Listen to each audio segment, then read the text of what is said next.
to ask you all a question, but before I do so, I'm going to just give you two stats, two indicators of the need for the problem that we face as a society in this area.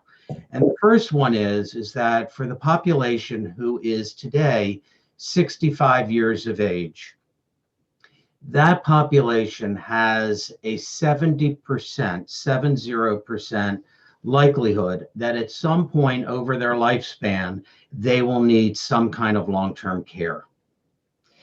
And that same population who is today 65, which by the way is the fastest growing sector of the American population. I think there are 10,000 plus baby boomers who turn 65 every day.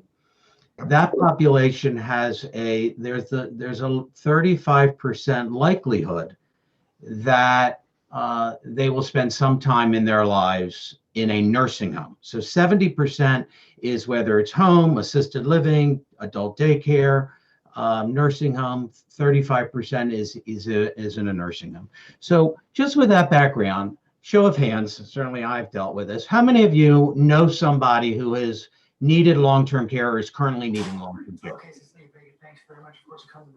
Everybody. So the point is, now the interesting thing is a lot of times people have a hard time. Denial, I always say, is a big river, denial, and people oftentimes have a hard time accepting the fact that we ourselves may be in need of this kind of care at some time in our lives as well. And by the way, I should also say this is not just a senior issue.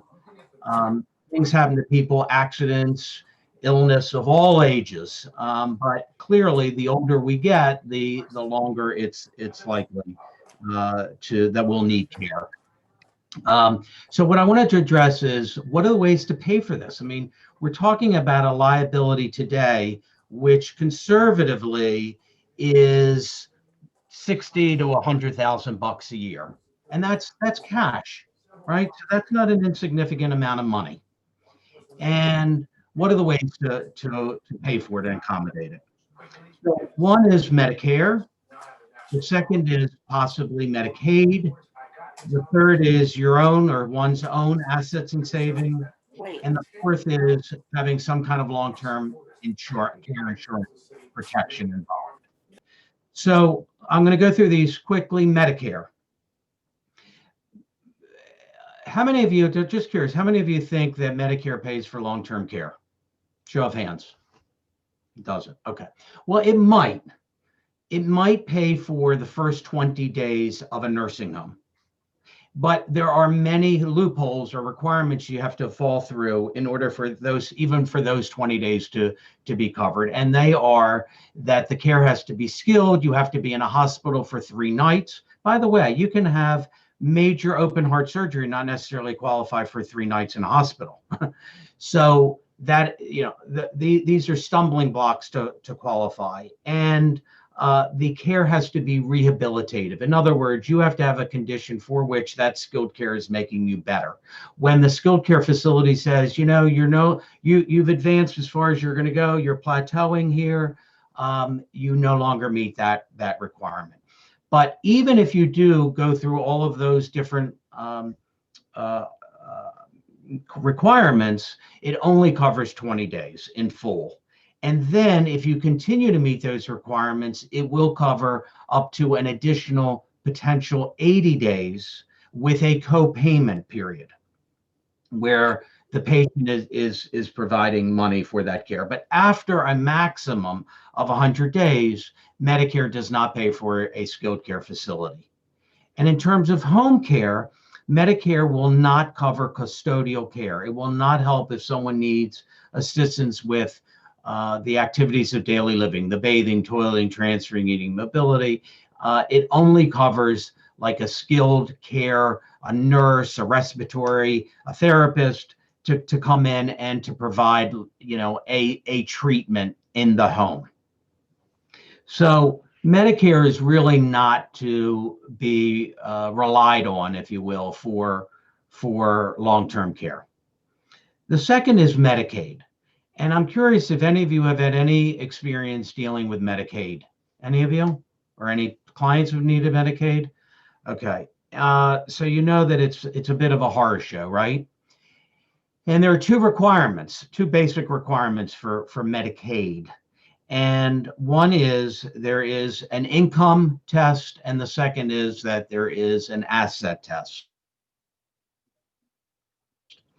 And the income test is one's income, and income is from Social Security, from stocks, dividends, pensions, wages, and alimony.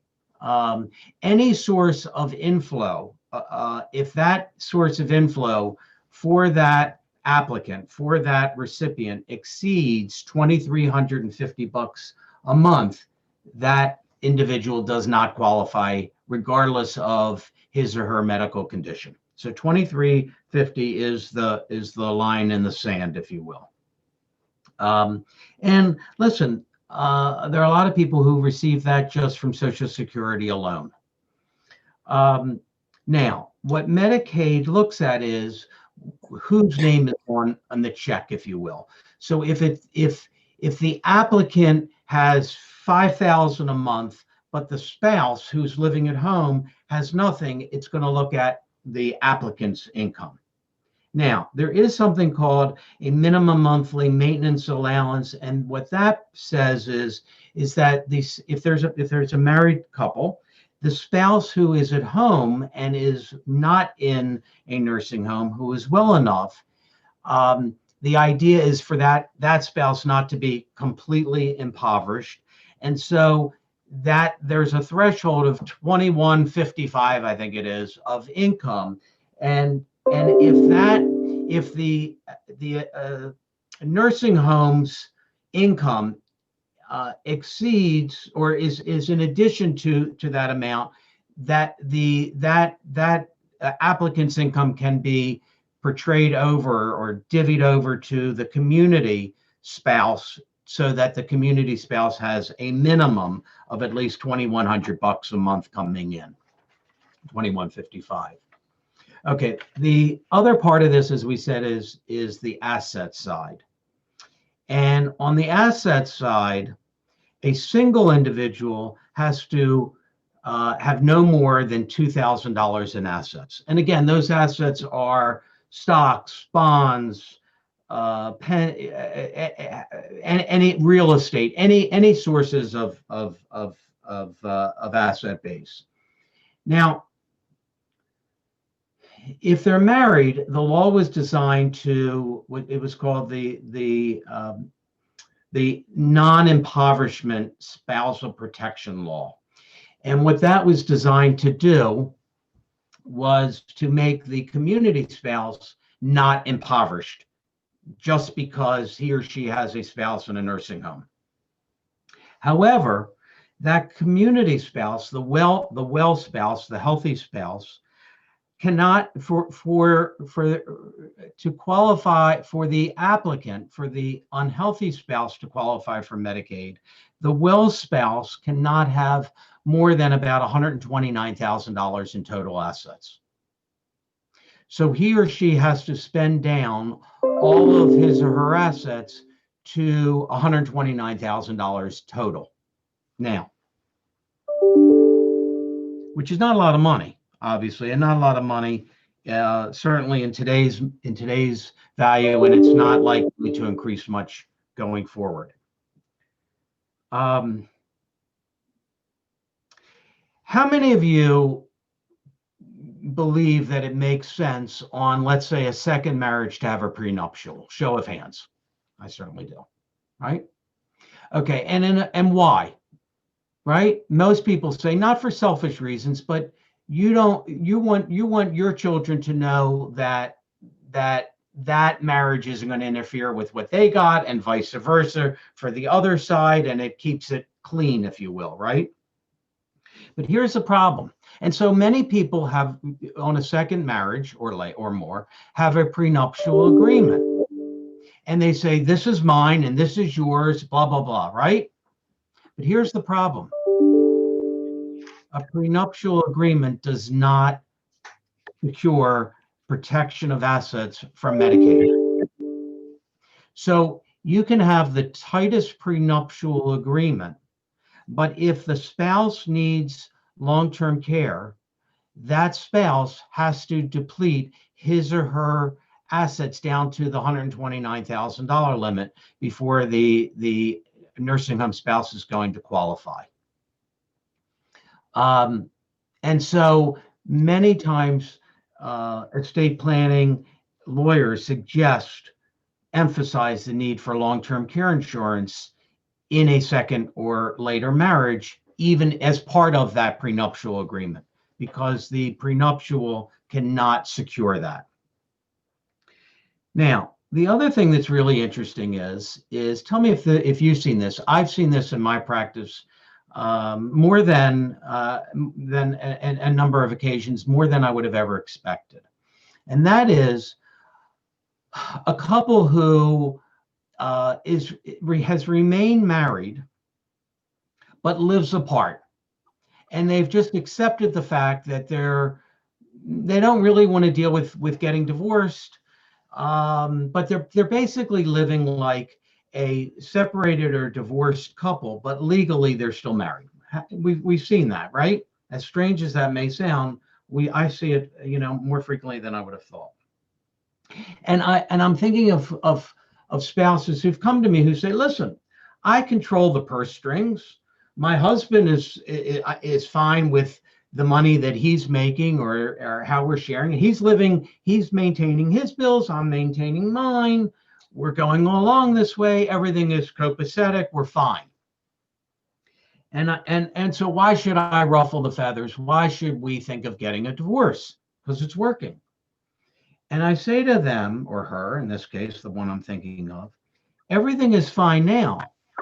But if your husband needs long-term care, your assets that you think are so secure are at risk. And for many of these people, that's been a real wake-up call. And one of the reasons why they might want to change their marital status. Okay. By the way, any questions, any issues so far? Meryl, you're muted. What happens if, excuse me, both parties have... It's the first time in my life I've known you to be muted. Okay. Well, I should be okay now. Can you hear me? Yeah.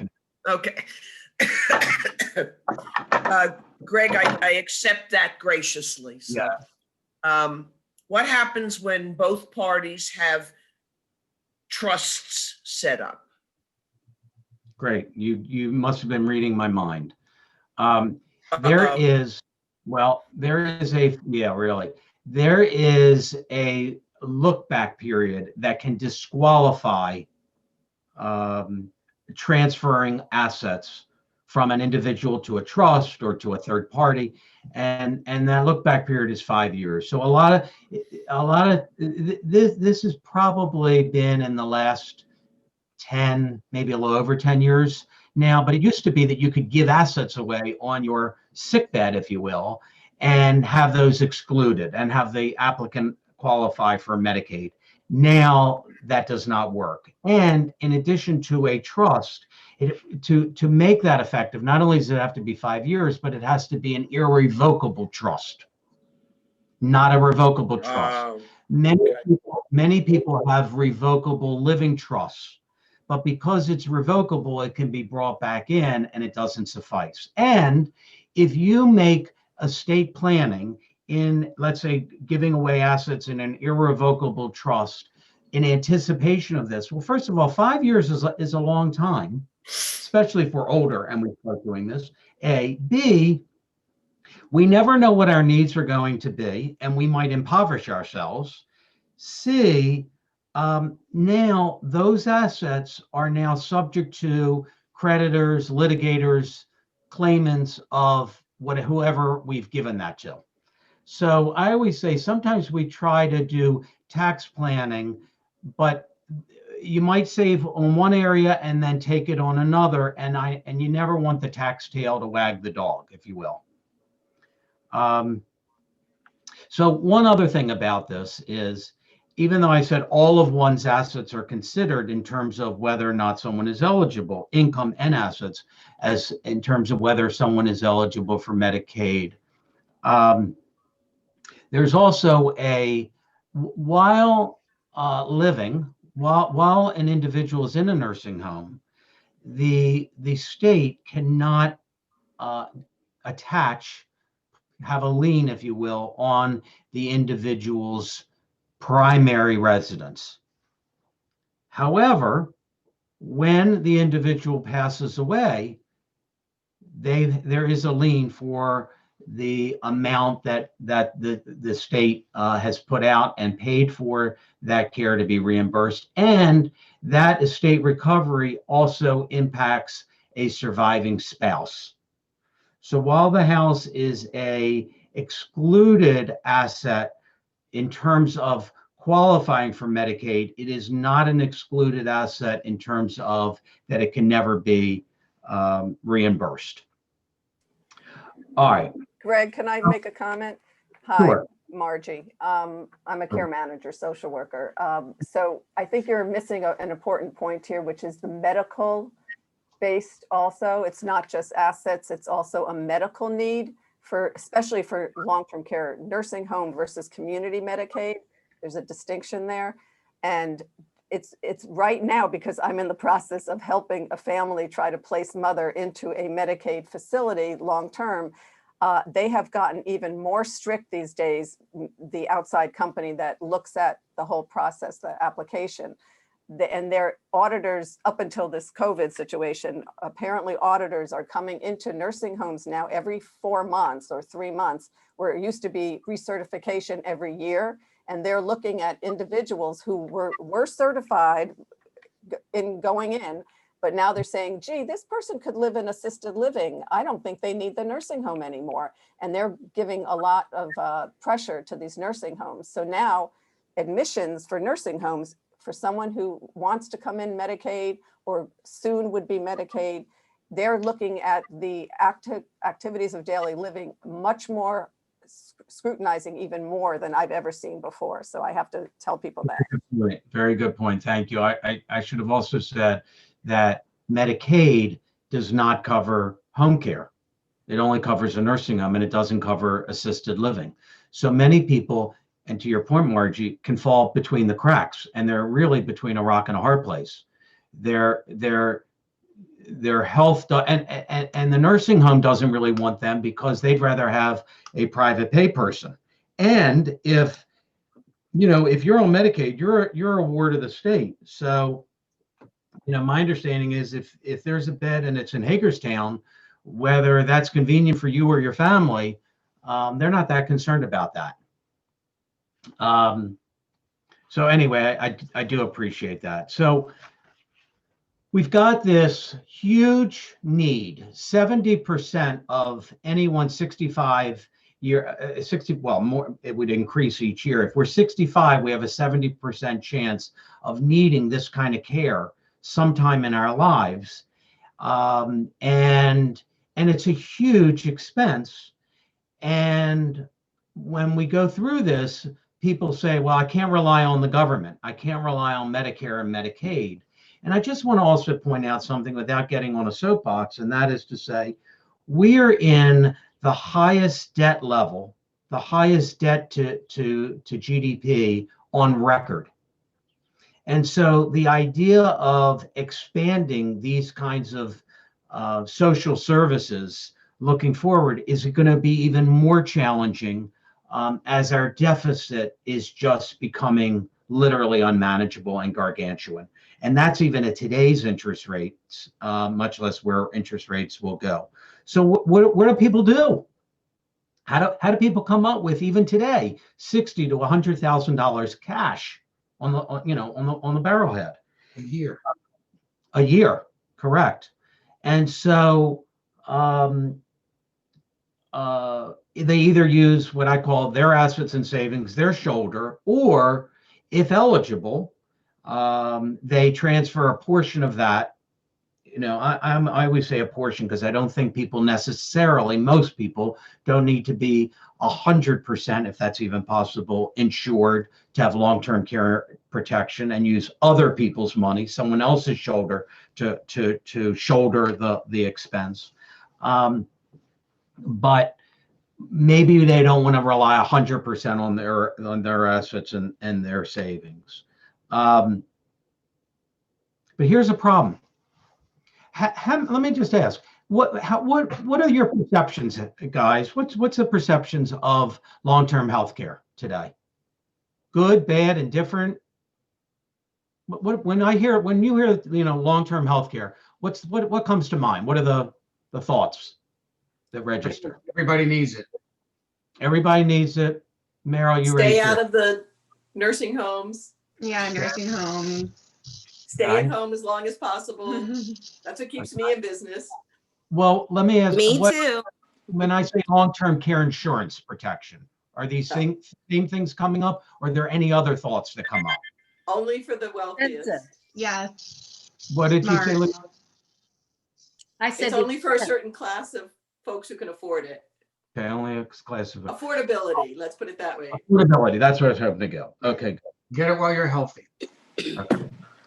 So, Good look, investment if you can afford it. so a couple things on that. And how are we doing with time? How much more time do I have? So I know. 5-10 minutes? It's 9:30. You have, as much time as you need. Okay. So, a couple things. This is not meant to be flippant. And maybe it goes to your point, Joe. Yes, there is a cost. There's a cost of everything in life. When people say, I don't know if I can afford it, I think to myself, I don't know that you can't afford it. Right? It's kind of the analogy where an attorney will say to a client getting a divorce, you can't afford divorce financial analysis. And I think, oh, but they can afford you, right? So it's either going to be your shoulder or transferring some of that risk. Here's the big problem with long-term care. And I've dealt in the long-term care space for more than 20 plus years. And 20 years ago, we had a slew of companies that offered long-term care insurance protection. Okay, straight long-term care insurance protection. We are down to 2. Okay, I mean, these companies, I could just rattle them off. They have left the industry. Now, I say to people, number one, if they were making money hand over fist, they would all be flocking into the industry instead of departing from the industry.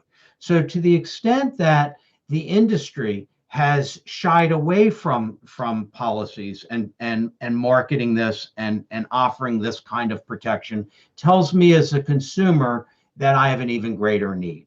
I mean, I personally have lived with long-term care on more than one occasion with family members. So that's number one from the outset.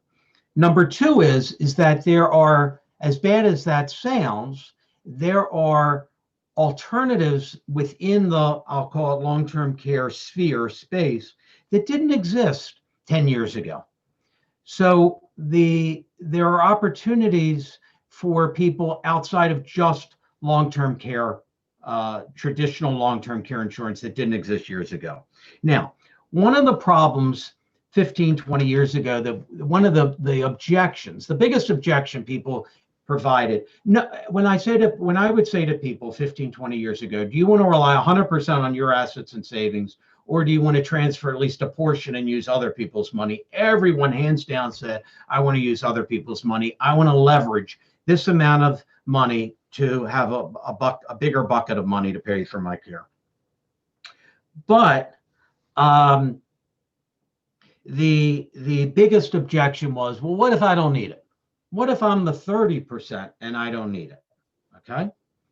And so in a traditional long-term care policy, if we don't need anyone to help us with our activities of daily living, or we don't have any cognitive issues, and we don't need anyone to provide care at home or assisted living or adult daycare, nursing home, we don't qualify. If we don't have a car accident, if our house doesn't burn down, we don't need our home, we don't need fire insurance this year. It was just insurance. Okay. And as I said, there are very few alternatives, as Joe will, attest, in straight just long-term care insurance today. So, but what we have is a couple hybrids, and I'm just going to sum it up by saying that one of the hybrids was really designed, I think, to overcome that objection. That the objection being, well, what if I'm the lucky one? I'm the 30% that. Well, I shouldn't say 30 because that's the 30% if you're 65 today. If you're 70, your odds of needing it increase exponentially, or 80. But let's say I'm the minority that escaped, gets through life, and never has a sick day, goes to sleep at night, and dies of a massive heart attack while asleep. Okay. And I don't need it. So there is a long-term care insurance policy that if we've never used, never collected, will reimburse us dollar for dollar the money we've put in. So you say, well, I can't lose. I get all my money back. Okay. Well, you don't get it back, but your beneficiaries, your heirs would get it back. Okay. Because you would have never used it. So that's one. So we have traditional, just long-term care. Then we have this hybrid, if you will, that'll give us back or give our heirs back. Will either pay us the long-term care for our lives, or at least pay back to our heirs what our cumulative payments were. And then there's a third alternative. And the third alternative is that it is a life insurance policy that enables me to access that survivor benefit that would have gone to my heirs. I, as the owner of the policy, have the ability to access that survivor benefit during my life for long-term care. So if, let's just say, if I have a policy that's $250,000, well, then I have access to a bucket of money for my long-term care needs, whether home, assisted living, nursing, wherever, for $250,000. But if I never need it, or if I only need $100,000 of it in my life, the full residual value goes to my heirs as a survivor benefit. Now, It's a death benefit. Death benefit.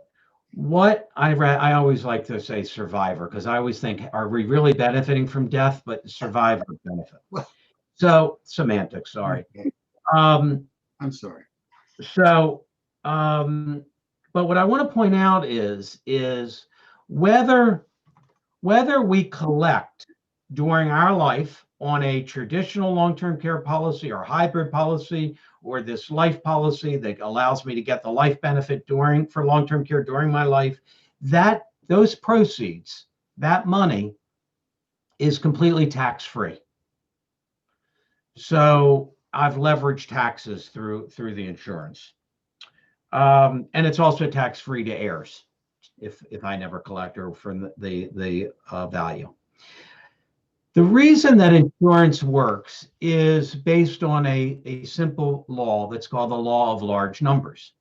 So if I'm a pool of one person and I bet wrong, I'm going to have to pay, and I need long-term care today, and it's 60 to 100,000, I'm going to have to come up with 60 to 100,000 bucks a year, all on my own.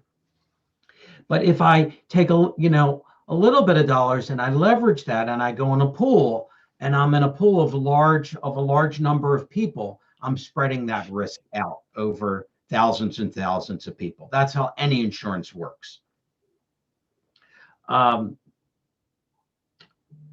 So two other things that I want to point out about this, and that is that many people say, well, I have plenty of assets, I can self-insure. We probably all heard that, right? And I will say to them, and I will say to them as someone who's collected on long-term care insurance, that you may have enough assets, and there is a monetary financial planning element to this. But like anything in life, there's also a psychological component. And I have seen family members and clients who would have delayed providing the care that the loved one needed, not just that the loved one needed, but that they needed as a caregiver, because they didn't want to go into their own assets and savings. They didn't know how long the care was going to be needed. So I don't need it yet. I can manage this now. You're much more likely, there's a psychological value. You're much more likely to collect and bring in a caregiver that helps the ill spouse, but also the caregiving spouse if they're married. When you know that there's a bucket of money and a third party, and you're using other people's money to help pay for that. And I always encourage clients. They call me all the time. I have this policy. My wife needs care now. Should I start collecting? It's a 3-year benefit period. Should I start collecting now, or should I wait 6 months? And I always say, collect now, because you don't know how long she's going to live with us, and you're going to use the benefit now, and you need this care now. So now, that's not to say, I also do have clients in all candor who say, I just had a facelift and I need someone to provide care for me. Should I collect now? No, it's not for that. And you hear all those things. The last thing that I want to say is something that really has fascinated me about this. So I myself have the life coverage with the long-term care option. I had a standalone long-term care coverage, and I had a term policy that terminated. And instead of doing another term policy a couple years ago, I wanted something permanent.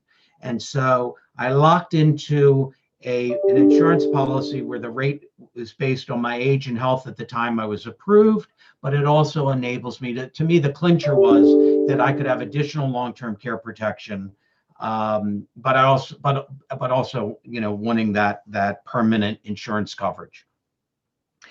By the way, I should also point out the insurance coverage that I'm talking about is not a traditional whole life policy. And what I mean by that is that it is not designed for cash value. It's not an investment insurance. I personally believe people can do quite well investing on their own. They don't necessarily need cash value in life insurance, but that doesn't mean that they want a policy that terminates before they do. And so having said that, one of the things that has surprised me greatly is the millennials. And I have a number of millennial clients, young kids, young new parents, and they're looking for life insurance. And we're doing, a term policy, and the need for their life insurance is greater when they have a young family than it'll be in theory, let's say 20, 25 years from now. But they also like the idea of locking into insurance coverage when they can take advantage of their younger age, Joe, and good health. But here they are, 31 years of age. I spoke with a client, 31 years of age, and he wanted part of his insurance coverage to be not only permanent, but what really pushed him over was locking into long-term care protection.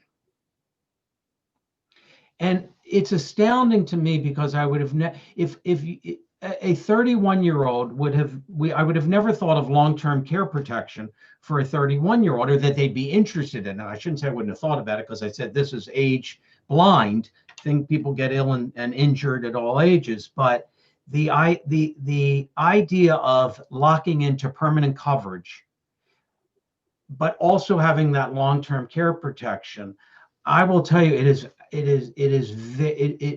resonates greatly with millennials. And fortunately, You know why that might be? tell me. Two things. They have a parent that has helped them see the wisdom of insurance in general, and they have either a parent or a grandparent who has needed care, and they've seen what it does to the family. So they, the 31-year-old, has a maturity level beyond their years. Yeah, it's I have hope for that generation. I think They you're know right. that You're going to be living a lot longer too. True. Yeah. You know. Like we're all to living add- longer. Is there a medical criteria though, the way regular long-term care policies are for this kind of thing? Yes. Yeah. Any insurance policy is underwritten unless it's an annuity and not life insurance or long-term care. There is medical underwriting.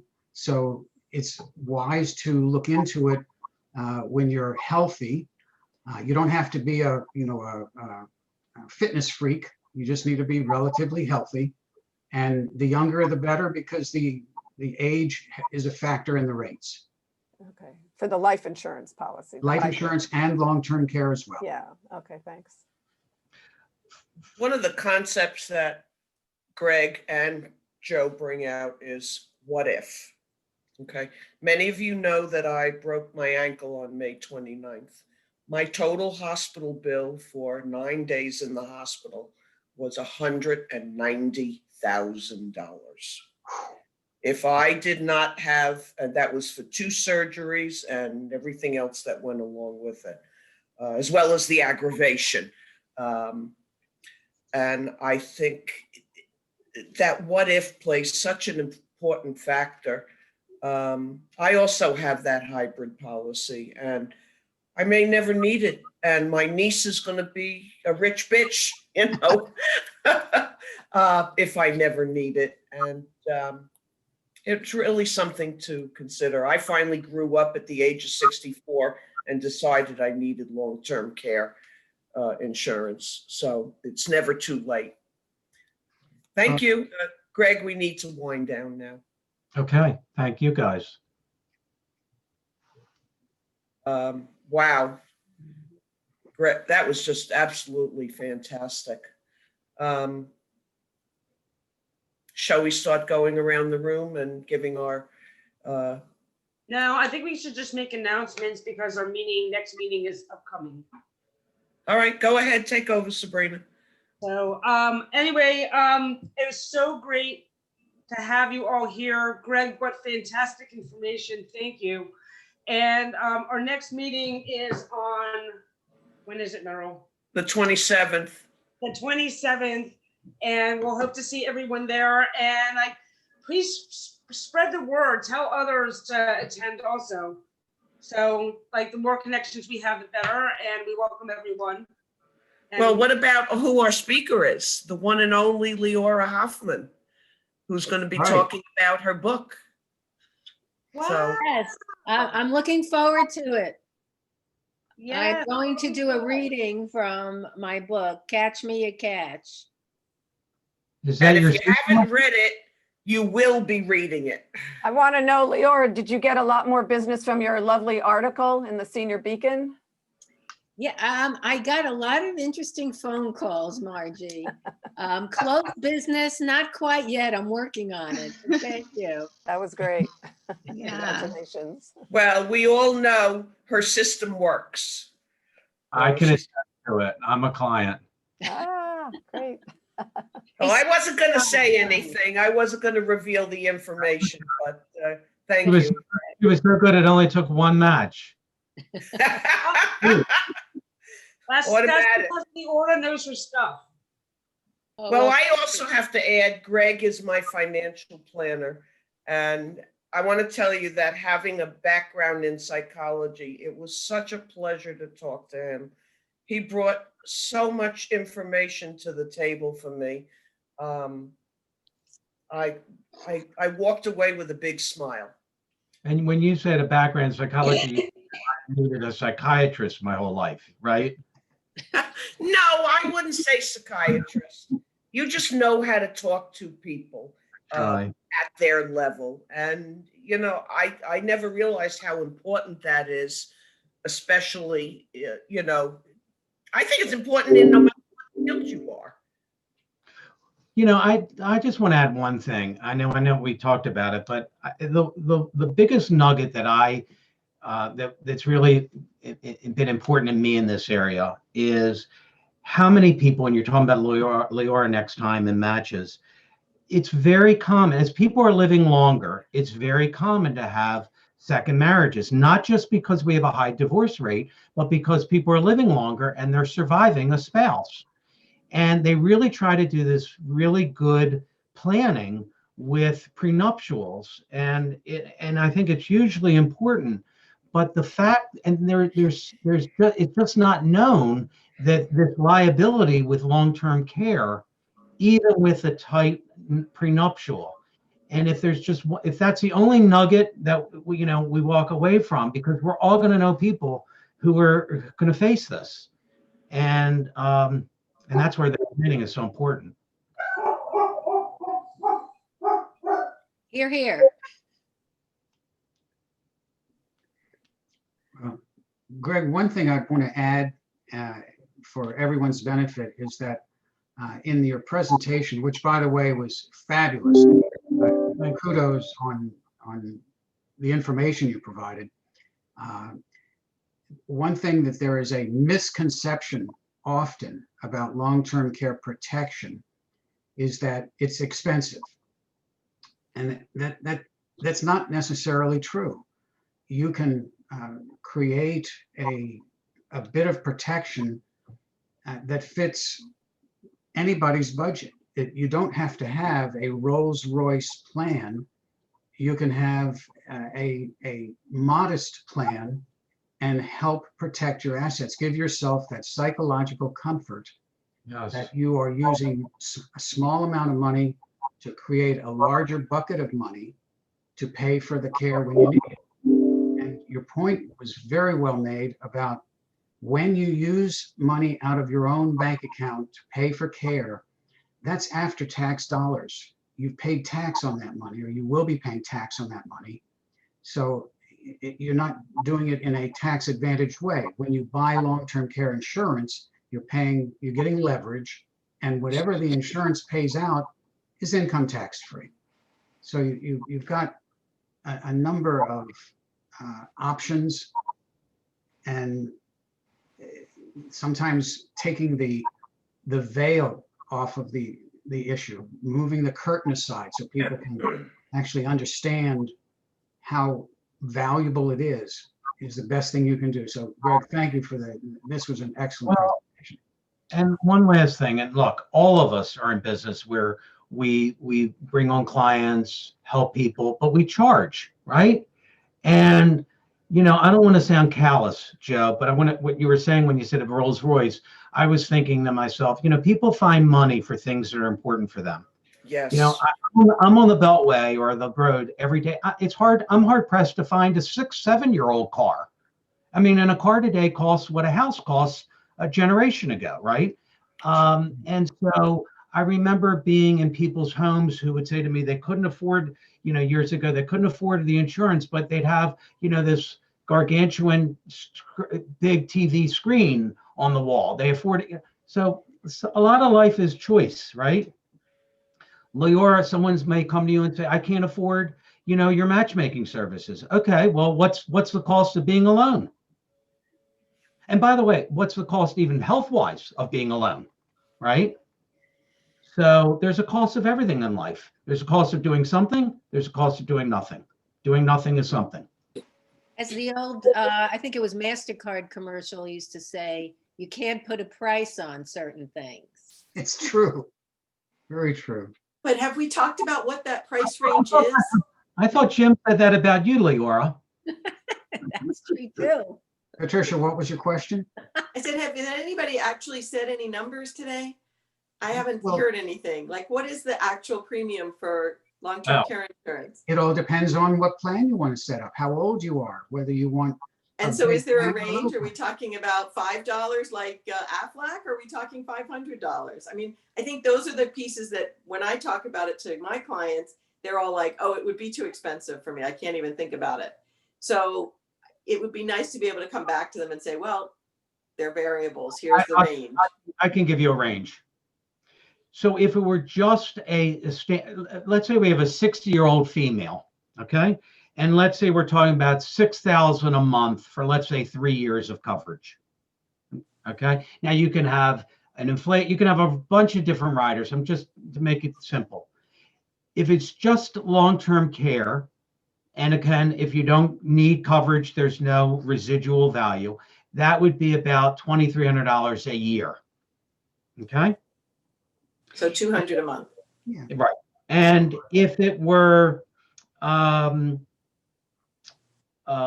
where the benefit would be, where the premiums would be reimbursed if we never collected, that hybrid, it would be the same person would be $5,600 a year. And if it were a life insurance policy that would guarantee whether for beneficiaries or for long-term care, it would be about $4,800 a year. And for how many years do you pay this out? For life. It's annual. Now, you can do. How long do you pay it before you can use it? Once you have the coverage, you can start benefits the next month. I mean, you know, there's no waiting period for benefit. It all depends on when you need the care. Mhm. Once you have the coverage is in effect, you're covered. Good. Well, that was very elucidating. Thanks, Greg. Thank you. Patricia, I would always suggest if you have someone that has any interest, rather than speculating on what the premium. Oh, of course. I'd send them right to you, Joe. Well, just, it's Yeah. easy enough to, I appreciate that, but it's easy enough to get some idea based on the reality of that person's situation, their age, their health, and what kind of range of plans they might be interested in, the ballpark cost that they might be looking at. Because Right. if they're relatively healthy, it'll be less. If they have medical conditions, it might be a little bit more. Makes I sense. think there's another issue at hand, and that is some people, I mean, they automatically think an insurance salesman is out to push and push and push. Now, I remember I went to American University, and when I was in graduate school, there were insurance salesmen coming out the wazoo. And it That's was almost a frightening situation. So the referral concept must be in full bloom, and breaking a person's thought that life insurance or long-term care insurance is too expensive is very hard to do. You know, they have to be comfortable in front of the person that they're talking to. And that's why we're here, is, you know, to refer each other to the person who we know is not going to throw them off the cliff. Yeah, I think a big component of that, Marilee, hit the nail on the head, is education, right? Just being able to refer them to someone that can give them some good information and an honest opinion.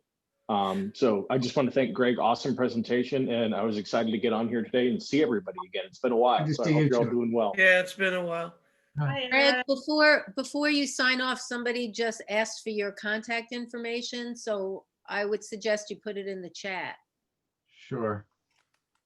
And folks, I'm going to have to leave. I apologize, but it's been great. Greg, thank you so much. That was a And if not, you can contact me because I'm kind of in regular contact with Greg.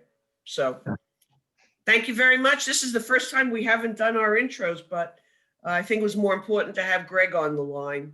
absolutely. So, Yeah, this was fantastic. yes. Take care, Okay. everybody. Greg, thank you very much. Have a All right. good day, everybody. And See everyone in 2 weeks.